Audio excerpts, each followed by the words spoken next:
മരണത്തെക്കുറിച്ചുള്ള ചിന്ത അധികരിപ്പിക്കുന്നതുകൊണ്ട് പ്രധാനമായ 3 നേട്ടങ്ങൾ താബിഈങ്ങളിൽപ്പെട്ട യഹ്യ ഇബ്നു മുആദ് റഹിമഹുല്ലാ പറഞ്ഞത് കാണാം. അദ്ദേഹം പറഞ്ഞൊരു വാക്ക് കാണാം, മൻ അക്തറ ദിക്റൽ മൗതി ലം യമുത് ഖബ്ല അജ്ലിഹി. ഒരാൾ മരണത്തെ കൂടുതൽ ഓർത്തു എന്നതുകൊണ്ട് അവൻ അവന്റെ ആയുസിന്റെ സമയം എത്തുന്നതിന് മുമ്പ് മരിക്കൊന്നുമില്ല.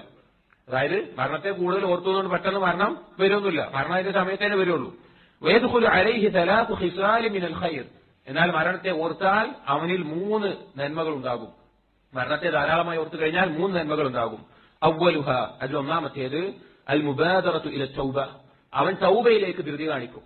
മരണത്തെക്കുറിച്ചുള്ള ഓർമ്മയുണ്ടെങ്കിലേ പാപങ്ങൾ ഒഴിവാക്കാനും സാധിക്കുള്ളൂ. ഇനി പാപം സംഭവിച്ചു പോയാൽ തൗബ വേഗത്തിലാക്കാനും സാധിക്കുള്ളൂ. നമ്മൾ ആലോചിച്ചു, നമ്മൾ പാപം ചെയ്യുന്ന സന്ദർഭത്തിൽ നമ്മൾ മരണത്തെക്കുറിച്ച് യഥാർത്ഥ രൂപത്തിൽ ഓർത്തിരുന്നെങ്കിൽ നമുക്ക് പാപം ചെയ്യാൻ സാധിക്കില്ല. നമ്മൾ ആ സമയത്ത് മരണത്തെ മറന്നിട്ടുണ്ടാകും. ഈ സംഭവിച്ചു പോയ ആ പാപത്തിൽ തൗബ ചെയ്യാതെയാണ് നാം മുന്നോട്ട് പോകുന്നതെങ്കിൽ മരണചിന്ത നമുക്ക് തൗബയിലേക്ക് ധൃതി കാണിക്കാൻ കാരണമാകും. രണ്ടാമത്തെ നേട്ടം അൽ ഖനാഅതു ബിറിസ്ഖിൻ യസീരിൻ. കുറവാണെങ്കിലും ചെറുതാണെങ്കിലും അവന് ലഭിച്ചിട്ടുള്ള ആ ഉപജീവനത്തിൽ അവന് ഖനാഅത്ത് ഉണ്ടാവും. ഖനാഅത്ത് പറഞ്ഞാൽ ഉള്ളതിൽ തൃപ്തി ഉണ്ടാകും, അല്ലാഹു തആല നൽകിയതിൽ തൃപ്തി ഉണ്ടാകും. കാരണം എനിക്ക് എത്രയാണോ ഉള്ളത് അത് കൂടിയാലും കുറഞ്ഞാലും എന്റെ സമയമാകുമ്പോൾ ഇതെല്ലാം ഞാൻ വിട്ടുവെച്ച് പോകേണ്ടതാണ് എന്നുള്ള ആ ചിന്ത അവനിൽ ഉണ്ടാക്കുന്നതാണ്.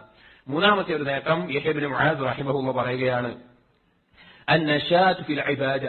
ഇബാദത്തിന് അതിയായിട്ടുള്ള ഒരു ഉന്മേഷം ലഭിക്കും ഇബാദത്ത് ചെയ്യുന്നതിൽ. ചില സലഫുകൾ പറഞ്ഞതുപോലെ നിന്റെ ഓരോ നിസ്കാരവും നീ ഇനി അടുത്തൊരു നിസ്കാരമില്ല എന്ന നിലക്ക് വേണം നിസ്കരിക്കാൻ, അവസാന നിസ്കാരമാണ് എന്ന നിലക്ക്.